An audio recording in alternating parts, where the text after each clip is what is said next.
আসসালামু আলাইকুম। Cake art by Urmi থেকে ইফাতারা উর্মি বলছি। আজ আমি আমার জীবনের কাহিনী বলবো। মানে আমার গ্রামের বাড়ি, আমার দাদা বাড়ি, নানা বাড়ি দিনাজপুর, কিন্তু আমার শ্বশুর বাড়ি হয়েছে শরীয়তপুর। তাই দু এলাকায় হওয়ার কারণে আমার কখনোই একবারে এক জায়গায় যাওয়া হয় না। কোনো সময় যদি আমি দিনাজপুর যাই, কোনো সময় আমি শরীয়তপুর যাই, এভাবেই চলাফেরা করি। আর দুই ডিস্ট্রিক্ট হওয়ার কারণে দুই ধরনের খাবার দাবার এবং দুই ধরনের সব কিছু, ওদের ওদের মান, ওদের চলাফেরা, ওদের সব কিছুই আলাদা। আর আমাদের চলাফেরা, আমাদের খাওয়া দাওয়া সব কিছুই আলাদা। আমরা উত্তরবঙ্গ আর ওনারা দক্ষিণবঙ্গ, এই হলো বিষয়। এটা হলো আমার দাদার বাড়ি। আমার দাদি এই গ্রামে থাকে এবং দাদির বাড়ি এটা। মানে দাদি থাকেন, আমার দাদা মারা গেছেন, দাদি থাকেন এই বাসায়। এবং আমার খুব ভালো লাগার একটা জায়গা এটা, পলাশবাড়ি। নামটাও অনেক পছন্দের, দক্ষিণ পলাশবাড়ি। এটা হলো চিরিরবন্দর থানা, দিনাজপুর জেলা। তো এই তো আমার মানে বাড়ি সম্পর্কে আপনাদেরকে জানিয়ে দিলাম। আর এটা এবার আমি দিনাজপুর গিয়েছিলাম, সেখানে কিছু ভিডিও ক্লিপস নিয়েছি। তো আমাদের বাড়িতে আসলে কীরকম সেইটারই একটু বর্ণনা দেওয়ার চেষ্টা করেছি।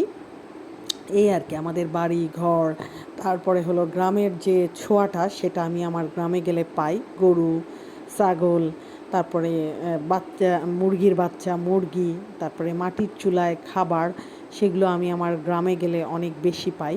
এজন্য আমি আমার গ্রামে যেতে খুব ভালোবাসি। আমার গ্রামে গেলে আমার সেই ছোঁয়াটা আমি পাই, গ্রামের যে ছোঁয়াটা সেটা আমি পাই আর কি। এই জন্য আমার মনে হয় যে শহরে থাকতে থাকতে আমার বোর লেগে যায়। বছরে একবার আমি এরকম খোলামেলা জায়গায় আমার গ্রামে যেতে ভালোবাসি। এবং আমার গ্রামটা, আমার গ্রামের বাড়িটা আমার খুব পছন্দের জায়গা।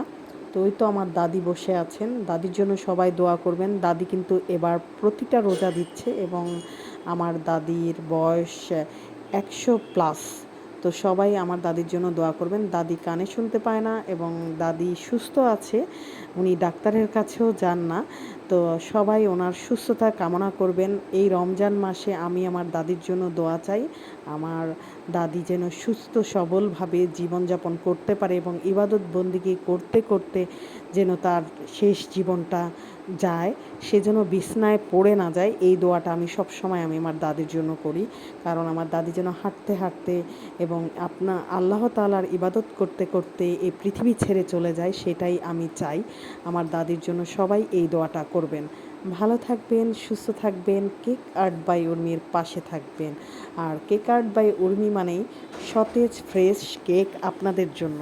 এটা আমার গ্রামের বাড়ির বাইরের অংশ, পুকুর আছে, আমাদের একটা উঠান আছে এবং বাইরের অংশটা আপনাদেরকে দেখিয়ে দিচ্ছি। ওইটা আমার দাদার বাড়ি। এই যে বাইরের অংশ থেকে এই পুরো রাস্তার ধারে আমার দাদার বাড়িটা। তো সবাই ভালো থাকবেন, সুস্থ থাকবেন, আল্লাহ হাফেজ। আর কেক আর্ট বাই উর্মির কেক নেবেন। আল্লাহ হাফেজ।